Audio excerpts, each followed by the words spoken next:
এই ভিডিওটো আপোনালোকক সতৰ্ক কৰি দিবৰ কাৰণে বনাইছো আপোনালোকক সতৰ্ক কৰি দিবৰ কাৰণে এই ভিডিওটো বনাইছো কাৰণ এতিয়া বাংলাদেশৰ পৰা মানুহ অসমত ইলিগেলি অহা আৰম্ভ হৈ গৈছে মই এই ভিডিওটো বনোৱাৰ কিছু ঘণ্টা আগতে অলৰেডি নিউজত আহি গৈছে যে 300 পৰা 400 বাংলাদেশী আপোনাৰ বৰ্ডাৰ সিকিউৰিটি ফৰ্চে ধৰিছে চাওক আপোনালোকে স্ক্ৰিনত মাত্ৰ 3 ঘণ্টা আগত 4 ঘণ্টা আগত 12 ঘণ্টা আগত আপোনাৰ নিউজ অলৰেডি আহি গৈছে যে বাংলাদেশৰ পৰা আপোনাৰ 300 400 আপোনাৰ ইলিগেলি ভাৰতত সোমাব খুজিছিলে মানিকগঞ্জ বৰ্ডাৰৰ জৰিয়তে আৰু তাতে আপোনাৰ বৰ্ডাৰ সিকিউৰিটি ফৰ্চে তেওঁলোকক ৰখাবৰ কাৰণে সক্ষম হৈছে আৰু ঘূৰাই পঠাবলৈ সক্ষম হৈছে সো এতিয়া আপোনাৰ যেনেকৈ নহওক যি উপায়েৰে নহওক কোনোবা লাগে পানী তলেৰে হাতুৰি আহিব কোনোবা আপোনাৰ আকাশেৰে আহিব কোনোবা আপোনাৰ মাটিৰ তলেৰে আহিব সো এতিয়া বহুত ভয়ানক সিচুৱেচন হ'বলৈ গৈ আছে অসমত আৰু ভাৰতবৰ্ষত কাৰণ বাংলাদেশৰ পৰা বহুত ব্যক্তি ইলিগেলি ভাৰতত সোমাবলৈ চেষ্টা কৰিব কাৰণ যিকোনো উপায়েৰে অলৰেডি বহুকেইটা ভিডিঅ' ভাইৰেল হৈছে আপোনালোকে দেখিছে কেনেকৈ বাংলাদেশৰ পৰা তাৰে মানুহবিলাকে আপোনাৰ বৰ্ডাৰ পাৰ হৈ ইণ্ডিয়াত প্ৰৱেশ কৰে বহুকেইটা ভিডিঅ' ভাইৰেল হৈছে চাওক এই ভিডিঅ'টো আপোনালোকে এজন বাংলাদেশী ব্যক্তিয়ে কেনেকৈ আপোনাৰ তাৰ কাটা পাৰ হৈ পিনে ওলাই আহিছে আপোনাৰ আৰু ওলাই আহি পিনে ভাৰতবৰ্ষৰ বৰ্ডাৰত সোমাই গৈছিলে ভাৰতবৰ্ষত সোমাই গৈছিলে আৰু বাংলাদেশৰ পৰা ভাৰতবৰ্ষত প্ৰৱেশ কৰোঁতে মেক্সিমাম হেল্প কৰে আপোনাৰ ভাৰতৰে বৰ্ডাৰত থকা যিবিলাক গাঁও আছে সেই গাঁৱৰ ব্যক্তিবিলাকে একমাত্ৰ পইচাৰ কাৰণে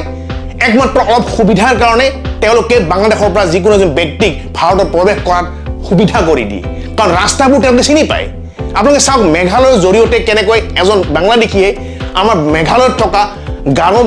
ব্যক্তিসকলৰ সহায় লৈ পিনে তেওঁলোকে আপোনাৰ ইণ্ডিয়াত প্ৰৱেশ কৰিছিলে কাৰণ বৰ্ডাৰত যিখিনি গাঁৱৰ ব্যক্তি বসবাস কৰে তেওঁলোকে ভালকৈ জানে যে বৰ্ডাৰ সিকিউৰিটি ফৰ্চ কোনখিনি সময়ত আপোনাৰ ৰেড কৰিব আহে বৰ্ডাৰ সিকিউৰিটি ফৰ্চ কোনখিনি সময়ত গাড়ী লৈ পিনে আহে কেনেকৈ আপোনাৰ মাটিৰ তলেৰে পানীৰ তলেৰে আপোনাৰ চুঙাৰ তলেৰে পাইপেৰে আপোনাৰ প্ৰৱেশ কৰিবলৈ গোটেইখিনি হিডেন ৰাস্তা তেওঁলোকে জানে আৰু সেইকাৰণে তেওঁলোকে বাংলাদেশীবিলাকক সহায় কৰে ভাৰতত প্ৰৱেশ কৰাৰ কাৰণে এনেকুৱা বহুত ভিডিঅ' ভাইৰেল হৈছে চাওক আপোনালোকে তো আমরা এখন আছি হলো বাংলাদেশে আমি আর আমার সাথে একটা গার্লফ্রেন্ড আছে গার্লফ্রেন্ড এই যে আমরা দুজনে যাইতেছি ইন্ডিয়া গ্রামে তো আমাদের সামনে একটা সীমান্তবর্তী পিলার আছে এখন এই পিলারটা আমি আপনাদেরকে দেখাবো এই যে এটা হচ্ছে বাংলাদেশ আর ইন্ডিয়া একটা সীমানা এটা হচ্ছে বাংলাদেশ আর এটা এখন আমি যে জায়গায় আছি এটা হচ্ছে ইন্ডিয়া এটা হচ্ছে ইন্ডিয়া আর আমরা এখন যাবো ওই গ্রামে ওই যে একটা বাড়ি দেখা যায় ওই বাড়িতে যাবো তারপরে এখান থেকে ওটা ঘুরে আমার বাংলাদেশ ছোট খালের মতো এই পানিগুলো আসলে মেঘালয় থেকে মেঘালয়ে ঝর্ণার পানিগুলো এগুলো বাংলাদেশে চলে আসে এটা পার হয়তো ওইখান দিয়ে ওই গ্রামে যাবো তো আমরা এখন আছি ইন্ডিয়াতে আর আমাদের পিছনে ওই জায়গাটা হচ্ছে বাংলাদেশ তো এখানে আসলে উপজাতি যারা তাদের মধ্যে একটা ভালো আন্ডারস্ট্যান্ডিং আছে তাদের মধ্যে অনেক মিল আছে বাড়ি ইন্ডিয়া কারো নানার বাড়ি ইন্ডিয়া এরকম আর কি তো সবাই মিলেমিশে বাস করে তাদের মাঝে কারোর সাথে কোনো রকম খারাপ নাই সবাই একসাথে বসবাস করে মিলেমিশে এবং এই মানুষগুলা এই যে পাহাড়ের মধ্যে যে মানুষগুলা বসবাস করে তো তাদের ইন্ডিয়ার বাজারে যাইতে অনেক সময় লাগে এবং অনেক দূর হয় যার কারণে তারা বাংলাদেশে আসে তো ওই ক্ষেত্রে কেউ কিছু বলে না বা কোনো প্রবলেম হয় না তো বাঙালিরা আর কি গেলে প্রবলেম হয় বিএসএফ দেখলে প্রবলেম করে তাছাড়া অন্যরকম কিছু হয় না সবসময় বাংলাদেশে এসে বাজার করে না ইন্ডিয়াতে তো যাওয়াই যায় না এইখান থেকে এখানে বাংলাদেশ একদম দাঁড়ে এই ওই যে ওইটা হচ্ছে বাংলাদেশ আর একটু ওইখানে গেলেই বাজার তো এরা পাহাড়ে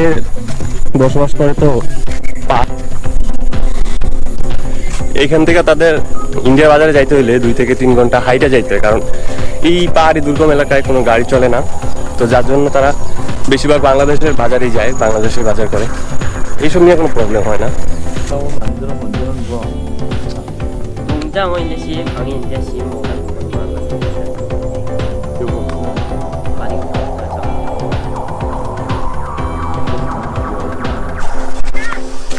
কত সুন্দর জায়গা দেখেন নিরিবিলি পরিবেশ তো আমরা আর একটু উপরেই উঠতেছি এখন মানে ওইখানে হলো পাকা রাস্তা তো এখান দিয়ে আমরা আর একটু উপরে উঠতেছি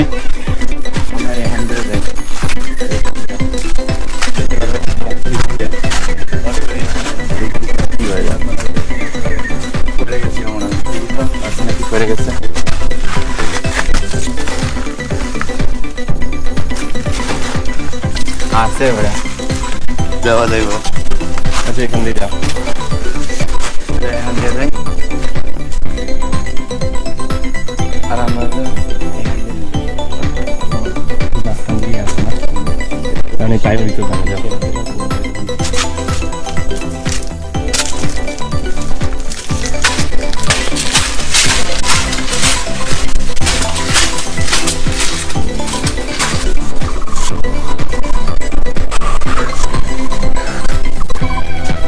হ্যাঁ বিএসএফ গেছে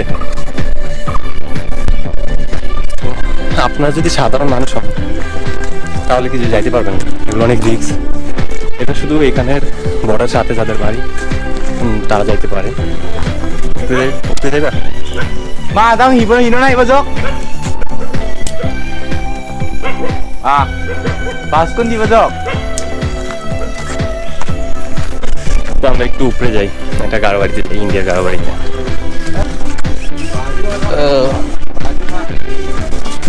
কি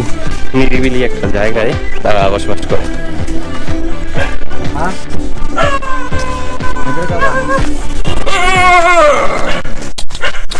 হ্যাঁ যেখান থেকে পছন্দ হবে হ্যাঁ যেখান থেকে পছন্দ হবে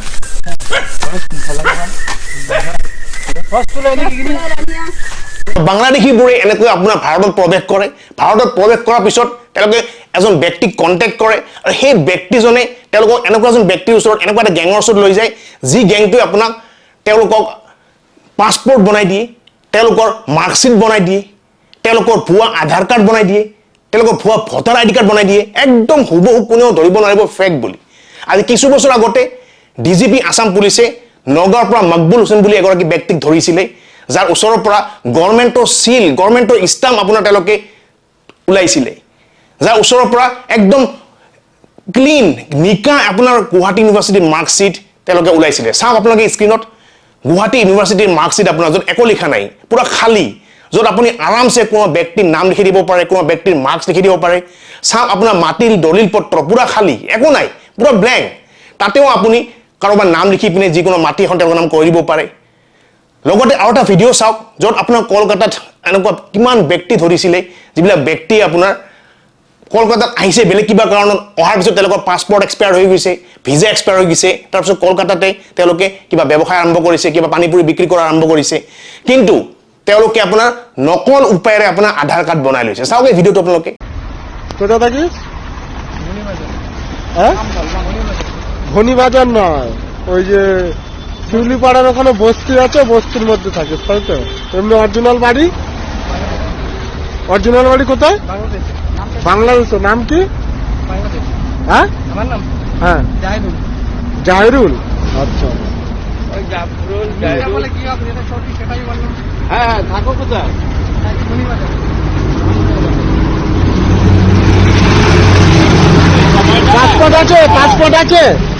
পাসপোর্ট আছে হ্যাঁ এই সময়টা না পাসপোর্ট কিচ্ছু নেই আধার কার্ড হয়ে গেছে পাসপোর্ট নেই কিছু নেই এখানে ডাইরেক্ট বাংলাদেশ থেকে এখানে সো পাছপোৰ্ট নাই ভিজা নাই একো নাই কিন্তু তেওঁলোকে আধাৰ কাৰ্ড লৈছে অৰ্থাৎ তেওঁলোকক ফেক উপায়েৰে কোনোবাই আধাৰ কাৰ্ড বনাই দিছে সো এনেকুৱা বহুত গেং আছে ভাৰতত যি নেকি বাংলাদেশীবিলাকক সহায় কৰি আহিছে ভুৱা পাছপোৰ্ট বনোৱাৰ কাৰণে ভুৱা আপোনাৰ ভোটাৰ আইডি বনোৱাৰ কাৰণে ভুৱা আপোনাৰ আধাৰ কাৰ্ড বনোৱাৰ কাৰণে লগতে আপোনাৰ মাটি এখনো তেওঁলোকৰ নামত কৰি দিব পাৰে ভুৱা মাটি দলিলপত্ৰ বনাই পিনে অকল আমি নাভাবিও যে অসমত আহিছে বাংলাদেশৰ পৰা মানুহ আপোনাৰ অসমতো আহিছে ৱেষ্ট বেংগলত আহিছে বেংগলোৰত আহিছে কেৰালাত আহিছে দিল্লীত আছে হায়দৰাবাদত আছে সকলো ঠাইত বিয়পি পৰিছে গোটেই ইণ্ডিয়াত বিয়পি পৰিছে বহুত ভয়ানক চিটুৱেশ্যন হ'বলৈ গৈ আছে যদি ইণ্ডিয়া গভৰ্ণমেণ্টে এতিয়া কিবা এটা ব্যৱস্থা নলয় আৰু যি টুৰিষ্ট ভিজা আছে সেই টুৰিষ্ট ভিজা যদি বেন কৰি নিদিয়ে অতি সোনকালে আপোনাৰ বৰ্ডাৰত আপোনাৰ চিকিউৰিটি ফ'ৰ্চ বঢ়াবলগীয়া হৈছে অতি সোনকালে আপোনাৰ যিবোৰ এৰিয়া আপোনাৰ ভিতৰত সোমাব পাৰি বাংলাদেশৰ পৰা ইণ্ডিয়াত যিবোৰ সেনজিটিভ এৰিয়া তাতে আপোনাৰ ফ'ৰ্চ বঢ়াবলগীয়া হৈছে অতি সোনকালে আপোনাৰ টুৰিষ্ট ভিজা বন্ধ কৰিবলগীয়া হৈছে আৰু অতি সোনকালে পাব্লিকক এলাৰ্ট কৰি দিবলগীয়া হৈছে যে অচিনাকি ব্যক্তি দেখা পালে যাতে পুলিচ প্ৰশাসনক তেওঁলোকে ইনফৰ্ম কৰে সেইকাৰণে আপোনালোকক মই এলাৰ্ট কৰিবৰ কাৰণে ভিডিঅ'টো বনালোঁ হয়তো আপোনালোকে দেখিব পাৰে কোনোবা অচিনাকি ব্যক্তি বা কোনোবা বাংলাদেশী ব্যক্তি ইফালে ঘূৰি ফুৰিছে যাৰ ওচৰত আপোনাৰ হয়তো ডকুমেণ্ট আছে ডকুমেণ্ট দেখুৱাব, পাছপৰ্ট দেখুৱাব, আধাৰ কাৰ্ড দেখুৱাব। তথাপি যদি আপোনাৰ সন্দেহ হৈছে আপুনি আৰক্ষী প্ৰশাসনৰ সহায় লওক, আৰক্ষী প্ৰশাসনৰ গোটেই ব্যৱস্থা কৰক। তেওঁলোকে উচিত বিচাৰ কৰিব যে সঁচাকৈ সেই মানুহ ইণ্ডিয়ান হয় না বাংলাদেশী হয়। ঠিক আছে? চ' ভিডিঅ'টো পাৰিলে শ্বেয়াৰ কৰি দিব, সকলোকে সতৰ্ক কৰি দিব, কাৰণ আহিবলগীয়া দিনবোৰত ইণ্ডিয়াৰ কাৰণে বহুত ভয়ানক হ'ব, বিশেষকৈ অসমৰ কাৰণে বহুত ভয়ানক হ'ব।